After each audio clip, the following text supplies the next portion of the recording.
All right, everybody. Welcome back. My name's Tiffany, and my business is called Quilter's Workshop. I just wanted to come on quickly and share a really brief video about a little quilt that I'm just throwing together. It's a garden path. Garden paths are great ways to use up scraps. They're great. It's a great little block for making into like a table runner or pillows or a baby quilt or a full-size quilt if you have a lot of scraps.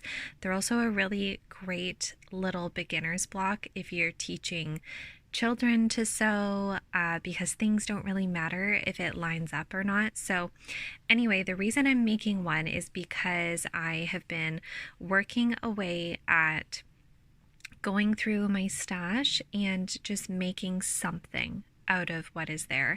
And I don't know about any of you, but I have a lot of things in bags or sort of put together that maybe a long time ago I intended it to be something, and I'm just trying to work through and not have as much stuff being collected and just make something from it. Doesn't matter what it is. So anyway, I had a bag filled with these strips, and they all sort of they're not like matchy, but the colors are sort of, they sort of go together. Lots of fun, colorful, bright prints. Obviously, they were probably scraps or something, but anyway, so the strips that I found, there were tons of them.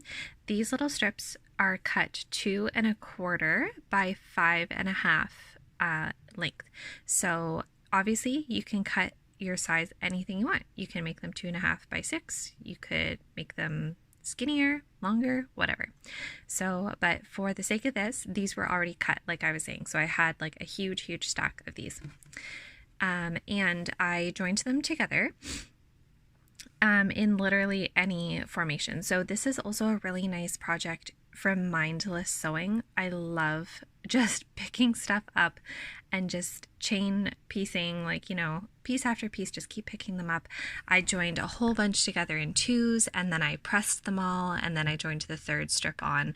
You can also do 4s as well. You could add more than 3 strips, but for the sake of what I'm doing here, I just thought that I would jump on and show it to you. So this wasn't a planned video, but I just thought I'm working on this today and this might be helpful for someone. So anyway, I joined them in sets of 3. So I've got my 1/4 inch seams here. I press them. This little block now measures the 5 1/2 by 5 1/2, so it's a perfect square. And I ended up, so obviously I have some strips left over, which is okay. And I ended up making 80 of these exactly, which I didn't intend to. I just stopped at one point and counted, and I had 80. So I thought, okay, perfect. So I'm going to just do 8 blocks across in each row by 10 down. So each row, so slide those over there. When you join the blocks together in the row, you're going to alternate horizontal and vertical. So this hasn't been pressed yet, so sorry about that, but this is the last row that I'm working on here. So as you can see, I've got a horizontal and a vertical and a horizontal and a vertical. And do you see what I mean about how when you join these pieces together, it's okay if the person that you're teaching, or if you're very new to quilting, if their ends don't line up when they're making their block, like if your strips slide a little bit, you can trim it down afterwards. Just make sure that you trim them down all to the same size, right? And then when you are joining your squares together, you don't have to worry about anything matching up here. You don't have to worry about your points or your seams lining up. So you just put them all together, horizontal, vertical, all the way across. And you can put as many in the row as you want. So if you're making like a little trivet, you could put just 4 of them. Do you know what I mean? So you could put like horizontal, vertical, just have a square.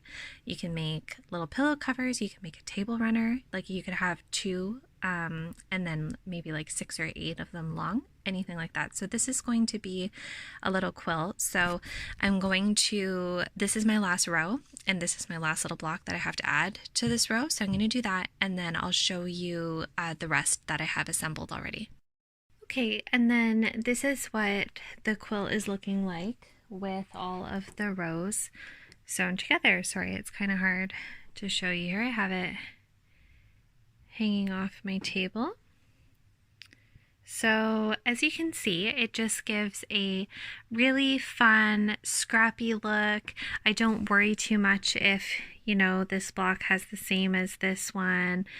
It doesn't matter, because from far away, I think it just looks so fun, so colorful. These colors are all obviously wild prints, very bright and colorful and fun, but they all sort of have the same. They're sort of like jewel tones, like there's lots of a goldy yellow and purple and blue, and the colors are sort of similar in all of the prints. So even though all the prints are very bold, I think it still works, basically. And I think that this would be a great way to use up your scraps. Like I was saying earlier, you could do all kinds of different projects. You can make the quilt any size you want, because you can make the strips any size you want, and the blocks will end up any size you want.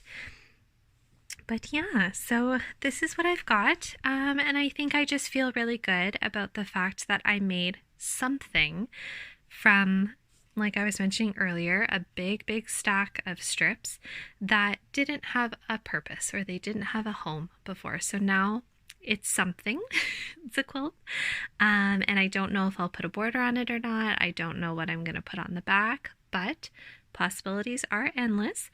So yeah, so this is my quick little walkthrough of what I was making this week, or one of the things that I was making this week.